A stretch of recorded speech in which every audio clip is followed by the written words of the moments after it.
നമസ്കാരം. മെട്രോ മാറ്റിനിയിലേക്ക് സ്വാഗതം. മലയാള സിനിമയിൽ ഹാസ്യത്തിനും സ്വഭാവ വേഷങ്ങൾക്കും ഒരു പുതിയ മാനം നൽകിയ അതുല്യ കലാകാരനായിരുന്നു കലാഭവൻ മണി. മിമിക്രി വേദികളിൽ നിന്ന് സിനിമയിലെത്തിയ അദ്ദേഹം തന്റെ തനതായ ശൈലി കൊണ്ടും ഗ്രാമീണത നിറഞ്ഞ സംഭാഷണങ്ങൾ കൊണ്ടും പ്രേക്ഷകരുടെ മനസ്സിൽ ഇടം നേടി. മണ്ണിൽ ചവിട്ടി നിന്ന് സാധാരണക്കാരായ മനുഷ്യരെ ചേർത്ത് പിടിക്കാനും അവരുടെ കണ്ണീരൊപ്പാനും അവരെ ആനന്ദിപ്പിക്കുവാനും മനസ്സ് കാണിച്ച അതുല്യ കലാകാരൻ എന്നും ജനഹൃദയങ്ങളിൽ മരണമില്ലാതെ തുടരുന്നു. ആദ്യകാലങ്ങളിൽ ഹാസ്യവേഷങ്ങളിലൂടെയാണ് മണി ശ്രദ്ധ നേടിയതെങ്കിലും പിന്നീട് വില്ലനായും സ്വഭാവ നടനായും തകർപ്പൻ പ്രകടനങ്ങൾ കാഴ്ചവെച്ച് താനൊരു ബഹുമുഖ പ്രതിഭയാണെന്ന് തെളിയിച്ചു. താരപരിവേഷം ഇല്ലാതെ ആടിയും പാടിയും ചിരിച്ചും ചിരിപ്പിച്ചും സാധാരണക്കാരനായി മണി ജീവിച്ചു. മലയാള സിനിമയിലെ ഓൾറൗണ്ടർ. അഭിനയം മുതൽ ആലാപനം വരെയും സംഗീത സംവിധാനം മുതൽ എഴുത്ത് വരെയും കലാഭവൻ മണിക്ക് വഴങ്ങി. സഹതാരമായി തുടങ്ങി പിന്നീട് നായകനായും അദ്ദേഹം തിളങ്ങി. പക്ഷേ അദ്ദേഹത്തിന്റെ സഹനട വേഷങ്ങൾ ഇന്നും പ്രേക്ഷക മനസ്സിൽ മായാതെ നിൽക്കുന്നു. കലാഭവൻ മണി വിടവാങ്ങിയിട്ട് 10 വർഷം പിന്നിടുകയാണ്.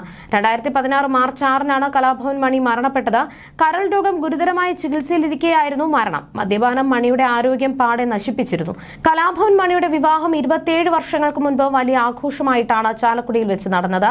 ആ ദിവസത്തെ ഓർമ്മകൾ ഒരു മാധ്യമത്തിന് നൽകിയ അഭിമുഖത്തിൽ പങ്കുവയ്ക്കുകയാണ് മണിയുടെ സഹോദരനും നർത്തകനുമായ ഡോക്ടർ RLV രാമകൃഷ്ണൻ. അന്നത്തെ ദിവസം ചില കാര്യങ്ങൾ കയ്യിൽ നിന്ന് പോയെന്ന് രാമകൃഷ്ണൻ പറയുന്നു. RLV രാമകൃഷ്ണന്റെ വാക്കുകൾ ഇങ്ങനെയായിരുന്നു: കല്യാണം നടന്നത് ചാലക്കുടിയിലെ കോസ്മോസ് ഓഡിറ്റോറിയത്തിൽ വെച്ചായിരുന്നു. ഞാൻ തന്നെയാണ് പലയിടങ്ങളിലും പോയി കല്യാണമൊക്കെ ക്ഷണിച്ചത്. ഒരുപാട് പേർ കല്യാണത്തിന് വന്ന് കല്യാണം നടത്തിയാൽ മാത്രം പോരല്ലോ, സദ്യയുമുണ്ടല്ലോ. അന്ന് ദിലീപേട്ടന്റെയും മഞ്ജുവിന്റെയും വിവാഹം കഴിഞ്ഞു നിൽക്കുന്ന ഒരു സമയമായിരുന്നു. അവരെ കൂടാതെ സുരേഷ് ഗോപി, ദിവ്യ ഉണ്ണി അങ്ങനെ കല്യാണത്തിന് വരാത്ത താരങ്ങളില്ല. താരങ്ങളെ കണ്ടതോടെ ആളുകൾ ഇളകി. ബാരിക്കേഡുകൾ കെട്ടിയിട്ടുണ്ടായിരുന്നു. ദിലീപിനെയും മഞ്ജു വാര്യരെയും കണ്ടതോടെ ബാരിക്കേഡുകളൊക്കെ പൊട്ടിച്ച് ജനങ്ങളൊക്കെ കല്യാണം നടക്കുന്ന ഓഡിറ്റോറിയത്തിലേക്ക് കയറി. അതോടെ സദ്യ വിളമ്പുന്നതും എല്ലാ കാര്യങ്ങളും കൈവിട്ടുപോയി. ചേട്ടൻ മണവാളനാണല്ലോ, അല്ലെങ്കിൽ എല്ലാ കാര്യങ്ങൾക്കും ചേട്ടൻ ഇടപെടുന്ന ആളാണ്. മണവാളനായി വേദിയിൽ നിൽക്കുമ്പോൾ അദ്ദേഹത്തിന് ഇറങ്ങി ഒന്നും ചെയ്യാൻ പറ്റില്ല. കാര്യങ്ങൾ കൈവിട്ടതോടെ ഞാൻ അവിടെ നിന്ന് മാറി സ്റ്റേജിന് പിറകിൽ പോയിരിക്കേണ്ട ഗതികേടിലായി. കാരണം വിളിച്ചതും വിളിക്കാത്തതുമായ ആളുകൾ ഉണ്ടായിരുന്നു. അതിനെ കുറ്റം പറയാനും പറ്റില്ല, കാരണം എല്ലാവരും അദ്ദേഹത്തെ സ്നേഹിക്കുന്ന ആളുകളുമാണ്. പക്ഷേ ഭക്ഷണം കൊടുക്കുന്ന കാര്യത്തിലാണ് പ്രശ്നമായത്. അക്കാര്യത്തിൽ ചേട്ടൻ നിർബന്ധമുള്ള ആളാണ്. എന്ത് വിശേഷ ദിവസം ഉണ്ടായാലും ആളുകൾക്ക് ഭക്ഷണം വെച്ചു കൊടുക്കുന്ന ഒരാളാണ്. ഭക്ഷണകാര്യം വന്ന് ആകെ പാളിപ്പോയി.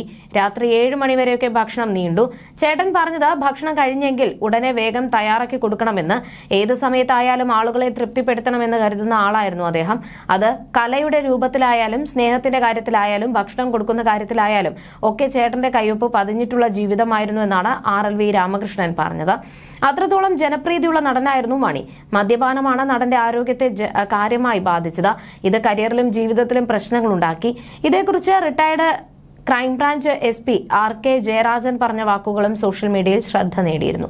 മണികൂടാരം എന്നൊരു വീട് പണിതു. അത്യാവശ്യം വലിയ വീടാണ്. അവിടെ എന്താണ് താമസിക്കാത്തതെന്ന് ഞാൻ ചോദിച്ചു. സാറിനോട് ഞാൻ പറയാം, അവിടെ എനിക്ക് താമസിക്കാൻ നിവൃത്തിയില്ല എന്ന് മണി പറഞ്ഞിരുന്നു. മണി അതിനപ്പുറത്ത് 10 സെന്റ് സ്ഥലം വാങ്ങിച്ച് അവിടെ വീട് പണിതതാ. മണിയുടെ കൂട്ടുകാർ ഏതു നേരവും കയറി വരും. അപ്പോൾ ഫാമിലി ലൈഫ് പോകും. അതില്ലാതിരിക്കാൻ വേണ്ടിയാണ് ഇപ്പുറത്ത് വീട് പണിതത് എന്നാണ് ഞാൻ മനസ്സിലാക്കിയത്. ഇത്ര കഷ്ടപ്പെടുന്നത് എന്തിനാണ്? എറണാകുളത്ത് ഫ്ലാറ്റ് വാങ്ങിച്ചുകൂടെ എന്ന് ഞാൻ ചോദിച്ചു.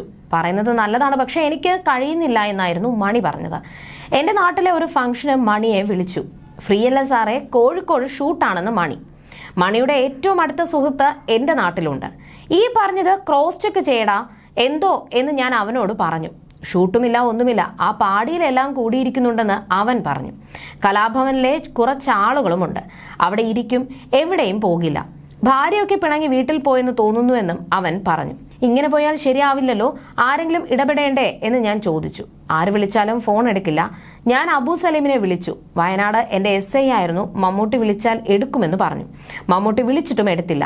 പിറ്റേന്ന് ഒരുമിച്ച് മണിയെ കാണാൻ പോകാമെന്ന് തീരുമാനിച്ചു. പിറ്റേന്ന് വാർത്തയിൽ കണ്ടത് മണി ഗുരുതരാവസ്ഥയിൽ ആശുപത്രിയിൽ എന്നാണ്. സാലഡിൽ കുക്കുംബർ മണി നന്നായി കഴിക്കും. പലതും വിഷത്തിൽ മുക്കി വരുന്നതായിരിക്കും. അങ്ങനെ എങ്ങനെയോ വയറിൽ വിഷാംശം എത്തി. വലിയ ഉയരങ്ങളിൽ എത്തേണ്ട കലാകാരനായിരുന്നു. നല്ലൊരു സുഹൃത്തുണ്ടായിരുന്നുവെങ്കിൽ മണി വിട്ടു പോകില്ലായിരുന്നു. ജാതിപരമായ ആക്ഷേപം മണിയെ ബാധിച്ചു. പല നടിമാരും എന്റെ കൂടെ അഭിനയിക്കാൻ തയ്യാറാകില്ല എന്ന് മണി പറയാറുണ്ട്. പക്ഷേ അവർക്ക് തമിഴ്നാട്ടിൽ വിജയകാന്തിനൊപ്പം അഭിനയിക്കാൻ പ്രശ്നമില്ല. ഞാൻ ഇന്ന ജാതിയിൽപ്പെട്ടത് കൊണ്ടാണെന്ന അപകർഷത മണിക്കുണ്ടായിരുന്നു. മണി പെട്ടെന്ന് ടെൻഷനാകുന്ന ആളാണ്. ടെൻഷനായാൽ ഒരെണ്ണം മേടിക്കുകയല്ലേ എന്ന് ചോദിക്കും. പൈസ അധികം ചെലവാക്കുന്ന ആളല്ല മണി. ഒരാൾക്കും 5 പൈസ വഴി വിട്ടുകൊടുക്കില്ല. എന്നാൽ മദ്യപാനമുണ്ടായിരുന്നുവെന്നും RK ജയരാജൻ പറഞ്ഞു. 2016 മാർച്ച് 6-നാണ് കലാഭവൻ മണി മരിച്ചത്. മണിയുടെ രക്തത്തിൽ കണ്ടെത്തിയ മീഥൈൽ ആൽക്കഹോളിന്റെയും കീടനാശിനിയുടെയും സാന്നിധ്യമാണ് മരണം സംഭവിച്ച ദുരൂഹത സൃഷ്ടിച്ചതും വിവാദമായതും. ഇൻവെസ്റ്റിഗേഷന്റെ ഭാഗമായി മണിയുടെ പാടി പലതവണ പരിശോധിച്ചിരുന്നു. അതിന്റെ പരിസരത്ത് കാണപ്പെട്ടിരുന്ന എല്ലാ വസ്തുക്കളും കണ്ടെടുക്കുകയും അവിടെ ഉണ്ടായിരുന്ന എല്ലാവരെയും തലേദിവസം മണിയെ കാണാൻ വന്നിരുന്ന സുഹൃത്തുക്കളായ ജാഫർ ഇടുക്കി, തരികിട സാബു തുടങ്ങിയവരെയും ഉൾപ്പെടുത്തി വിശദമായ മൊഴിയും രേഖപ്പെടുത്തിയിരുന്നു. മണിയുടെ രക്തപരിശോധനാ റിപ്പോർട്ടിൽ നിന്നും കിട്ടിയത് മീഥൈൽ ആൽക്കഹോളിന്റെ അംശം രക്തത്തിലുണ്ട് എന്നാണ്. സാധാരണ മദ്യപിക്കുമ്പോൾ മീഥൈൽ ആൽക്കഹോളാണ് കാണാറുള്ളത്. മീഥൈൽ ആൽക്കഹോളിന്റെ അംശം സാധാരണ കാണുന്നത് ടർപ്പന്റൈൻ അല്ലെങ്കിൽ പെയിന്റ് റിമൂവറിലാണ്. ഇതിനെ സർജിക്കൽ സ്പിരിറ്റ് എന്നും പറയും. മണിയുടെ സഹോദരനായ രാമകൃഷ്ണന്റെ അന്വേഷണത്തിൽ ചില സംശയങ്ങൾ പറഞ്ഞതുകൊണ്ട് കേസ് CBIക്ക് വിട്ടു. പക്ഷേ മണിയുടെ മരണകാരണം ലിവർ സിറോസിസ് ആയിരുന്നു. മണി ഒരു ലിവർ സിറോസിസ് രോഗിയായിരുന്നു. ലിവർ പൊട്ടിയിട്ട് കഴുത്തിലുള്ള നെർവ്സിന് പലപ്പോഴും ബാൻഡിംഗ് നടത്തേണ്ടി വന്നിട്ടുണ്ട്. മണി പലപ്പോഴും ഇത് ശ്രദ്ധിച്ചിരുന്നില്ല. മണി രക്തം ഛർദ്ദിക്കുമായിരുന്നെങ്കിലും ബിയർ കഴിക്കുമായിരുന്നു. രക്തം ഛർദ്ദിക്കുന്നത് ലിവർ സിറോസിസിന്റെ ലക്ഷണമാണ്. മണി ഒരു ദിവസം ഉപയോഗിച്ചിരുന്നത് 12 മുതൽ 13 കുപ്പി ബിയർ വരെയാണ്. മരിക്കുന്നതിന്റെ തലേദിവസമായ 4-ാം തീയതിയും അതിന്റെ തലേന്ന് 3-ാം തീയതിയും മരിക്കുന്നതിന്റെ അന്ന് 5-ാം തീയതിയും മണി ബിയർ ഉപയോഗിച്ചിരുന്നു. 4-ാം തീയതി 12 കുപ്പി ബിയർ കുടിച്ചിട്ടുണ്ടാകും. സാധാരണ ആളുകളൊക്കെ പറയും മൂത്രം പോകാനും മറ്റുമൊക്കെ ബിയർ കുടിക്കുന്നത് നല്ലതാണെന്ന്. മണി ഉപയോഗിച്ചിരുന്ന ബിയർ കുപ്പിയും മറ്റു ബാറിൽ നിന്നും എടുത്ത ബിയർ കുപ്പിയും കെമിക്കൽ അനാലിസിസിന് അയക്കുകയും ഈ ബിയറിൽ മീഥൈൽ ആൽക്കഹോളിന്റെ അംശം കണ്ടെത്തുകയും ചെയ്തിട്ടുണ്ട്. ബിയറിൽ മീഥൈൽ ആൽക്കഹോളിന്റെ ചെറിയൊരു അംശം ഉണ്ടെന്നുള്ളത് സത്യമാണ്. പക്ഷേ ഒരുപാട് ബിയർ കഴിക്കുമ്പോൾ മീഥൈൽ ആൽക്കഹോളിന്റെ അളവ് നമ്മുടെ ഉള്ളിൽ കൂടുകയാണ് ചെയ്യുന്നത്. മണിയുടെ കാര്യത്തിലും ഇതാണ് സംഭവിച്ചത്. പ്രത്യേകിച്ച് മണി ഒരു ലിവർ സിറോസിസ് രോഗിയാകുമ്പോൾ അത് പെട്ടെന്ന് ട്രിഗർ ചെയ്യും. മണിയുടെ കാര്യത്തിൽ സംഭവിച്ചത് ബിയർ കൂടുതൽ കൊണ്ടുണ്ടായ മീഥൈൽ ആൽക്കഹോളിന്റെ കണ്ടന്റ് കൂടിയതുകൊണ്ടുള്ള മരണമാണ്. തനിക്ക് ലിവർ സിറോസിസ് ഉണ്ടെന്ന് അറിയാമായിരുന്നിട്ടും മണി ഇതിന് അഡിക്റ്റ് ആയതുകൊണ്ടാണോ എന്നറിയില്ല. അദ്ദേഹം കൂടുതലായി കഴിച്ചിരുന്നത് ബിയർ ആയിരുന്നു. അതറിയാതെയാണെങ്കിലും മരണം വില കൊടുത്ത് മേടിക്കുന്നതിന് തുല്യമായിരുന്നു അത്. അന്വേഷണവുമായി ബന്ധപ്പെട്ട തർക്കങ്ങൾ ഉണ്ടായിരുന്നതുകൊണ്ട് പിന്നീട് കേസ് അന്വേഷിച്ചത് CBI ആയിരുന്നു. എന്നാൽ CBIയും ഈ ഒരു കൺക്ലൂഷനിലേക്കാണ് എത്തിയത്. കാരണം ഇൻവെസ്റ്റിഗേഷൻ വളരെ മെറ്റിക്കുലസ് ആയിരുന്നു. മണി എന്ന് പറയുന്ന കലാകാരനോടുണ്ടായിരുന്ന എല്ലാ പ്രതിബദ്ധതയും എല്ലാ ബഹുമാനങ്ങളും നിലനിർത്തിക്കൊണ്ട് തന്നെ മണിയുടെ മരണത്തിന്റെ കാരണം കണ്ടുപിടിക്കണം എന്നുള്ള ത്വരയോടുകൂടി തന്നെയാണ് അന്വേഷിച്ചത്. You're watching me on metromatney.com. metromatney.com.